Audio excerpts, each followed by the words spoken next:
Alhamdulillah, video yang saya upload minggu lepas, UMNO di persimpangan telah mencecah 105,000 tontonan. Satu pencapaian baik bagi channel saya lah. Terima kasih yang telah menonton, yang telah komen, yang telah memberi pandangan. Cuma saya perhatikan sudah makin ramai haters Anwar Ibrahim di dalam channel saya. Tak tahulah, mungkin ini satu perkembangan politik baru. Cuma saya pohon tuan-tuan yang datang channel saya tu, kalau nak komen, minta tolong gunakanlah bahasa yang elok-elok. Jangan maki hamun, jangan melabel mana-mana individu atau mana-mana kumpulan, ya. Kita ni bebas untuk memberi pendapat, bebas untuk kita berpihak ke mana-mana, ke parti mana, ke individu mana. Biar kita terbuka, okey? Dan untuk kali ini saya sedang berehat di kawasan parking bangunan kondominium yang sedang saya uruskan di suatu lokasi di Segambut. Isu kali ini mengenai UMNO lagi. So kita tahu banyak perkembangan yang penting, peristiwa penting berlaku pada minggu ini, dan sudah pastinya pertemuan Anwar dengan Agong pada 13 Oktober semalam.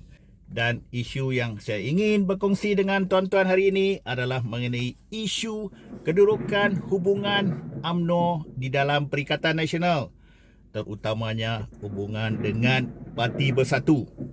So, saya ingin menarik perhatian mengenai kenyataan yang dibuat oleh Ahmad Mazlan selepas Biro Politik UMNO bermesyuarat 2 hari lepas. UMNO membuat pertimbangan untuk menarik diri dari menyokong Perikatan Nasional dan akan memberi syarat baru kepada kerajaan Perikatan Nasional. Dipahamkan UMNO dalam waktu terdekat akan berjumpa Muhyiddin, Presiden Bersatu, bagi membincangkan kedudukan parti mereka di dalam perikatan, sama ada akan terus kekal menyokong Muhyiddin Yassin atau mengundur diri daripada Perikatan Nasional. Okey, kita andaikan UMNO keluar daripada Perikatan Nasional. UMNO menarik sokongan kepada Muhyiddin Yassin sebagai Perdana Menteri. Secara perkiraannya, Muhyiddin akan tumbang, akan jatuh sebagai Perdana Menteri Malaysia yang ke-8. Apa senario jika perkara ini berlaku? Jika UMNO menarik sokongan kepada Perikatan Nasional, ada beberapa senario yang boleh kita jangkakan, yang boleh kita predikkan, yang boleh kita buat andaian. Okey, jom kita perhatikan kedudukan terkini kerusi parlimen. Secara keseluruhannya, parlimen mempunyai 222 kerusi. Bersatu mempunyai 31, PKR 38, DAP 42, UMNO 39, MCA 2, MIC 1, PAS mempunyai 18 kursi, Amanah 11, dan Warisan ada 8 kursi. Sebelum ni 9, tetapi dengan kematian Batu Sapi baru ini, so tinggal 8. Gabungan Parti Sarawak ada 18, dan bakinya parti-parti bebas dan beberapa wakil daripada parti-parti lain di Sabah. So jumlahnya 222 kerusi di parlimen. Kita andaikan UMNO keluar daripada Perikatan Nasional dan tidak lagi memberi sokongan kepada Muhyiddin Yassin. So apa senario? Senario yang pertama, gabungan baru akan dibentuk oleh UMNO. Kita kira kalau UMNO bergabung dengan PAS, bergabung dengan Warisan, bergabung dengan GPS, mereka hanya mempunyai 86 kerusi. So tidak cukup untuk membentuk majoriti. Jikalau mereka menjemput parti PKR yang ada 38 kerusi, jumlah kerusi mereka gabungan baru ini akan menjadi 124. Tapi adakah akan berlaku? Adakah Anwar Ibrahim sanggup mendamkan orang panggil DAP dan Amanah sebegitu sahaja? Tak apa, kita anggap itu berlaku. Anwar ni kejam. Anwar tolak ke tepi DAP tolak ke tepi amanah.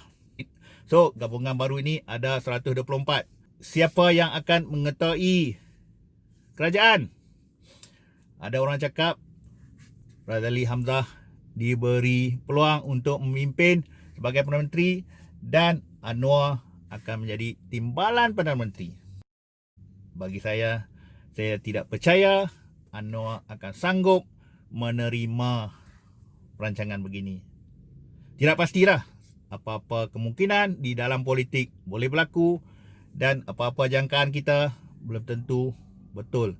So ini adalah senario yang pertama yang berkemungkinan akan berlaku.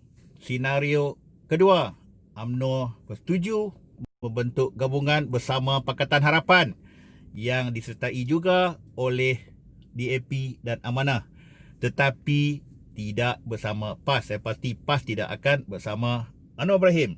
So, apa jadi dengan majoritinya?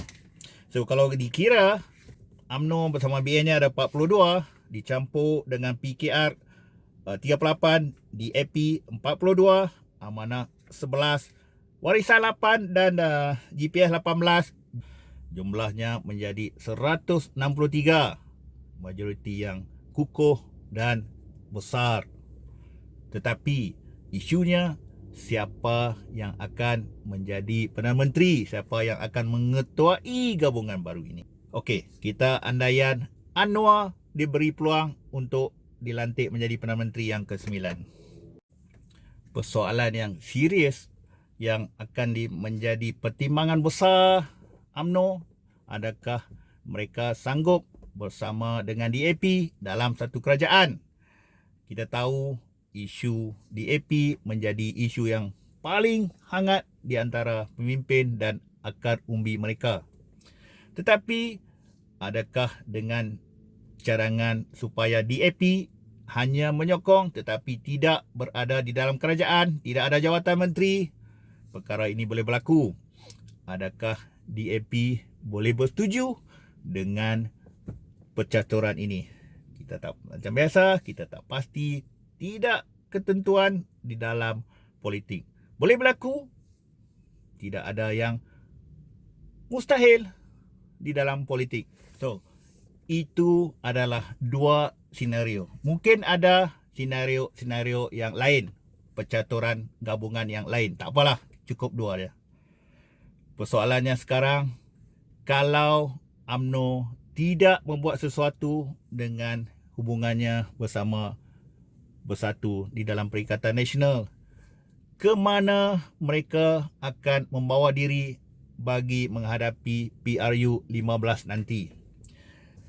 Kita tahu betapa hebat tekanan yang dipikul oleh Presiden mereka, Zahid Hamidi, oleh pemimpin-pemimpin kanan dan akar umbi yang begitu tidak puas hati dengan pembulian Bersatu kepada parti mereka, terutamanya semasa PRN Sabah baru-baru ini dan isu pemilihan Ketua Menteri Sabah baru-baru ini, yang mana calon mereka Bong Mokhtar diketepikan oleh Haji G dalam pemilihan menerujui Sabah. Bahawa mereka telah menamakan saya sebagai Ketua Menteri Sabah. Ini adalah boiling point hubungan kedua-dua parti ini. Dan yang akan menjadi hebat, lebih panas adalah isu pembahagian kerusi bagi menghadapi PRU 15 nanti. Kita dah dengar pemimpin-pemimpin UMNO tidak akan bertolak ansur mengenai pembahagian kerusi, terutamanya kerusi yang telah dirampas, yang dilompat oleh ahli parlimen UMNO sebelum ini kepada Parti Bersatu. Dan itulah antara yang menyebabkan UMNO berfikir 1000 kali untuk meninggalkan Perikatan Nasional untuk tidak bersama Muhyiddin Yassin. UMNO kena membuat sesuatu demi menegakkan kebesaran parti mereka. Mereka tidak boleh dibiarkan dibuli oleh Bersatu, dibuli oleh Muhyiddin. Ayo UMNO, tunjuklah kejantanan kamu dalam pencak politik di Malaysia. Ayo, yes. Okey, saya berhenti di sini dahulu. Anggaplah apa yang kita perkatakan ini hanyalah andaian politik, speculation politik. Segala pandangan adalah pandangan yang tidak boleh dijadikan fakta. Yang fakta, selepas benda itu berlaku, yes, dia akan jadi fakta. Ini adalah speculation politik. Apa-apa pun boleh berlaku. Dan untuk anda yang nak bagi pendapat, tulislah komen di bawah sana. Dan jangan lupa share video saya ini. Dan yang belum subscribe, tekan butang subscribe itu. Kita jumpa lagi. Sekian. Terima kasih. Wassalam. Lawan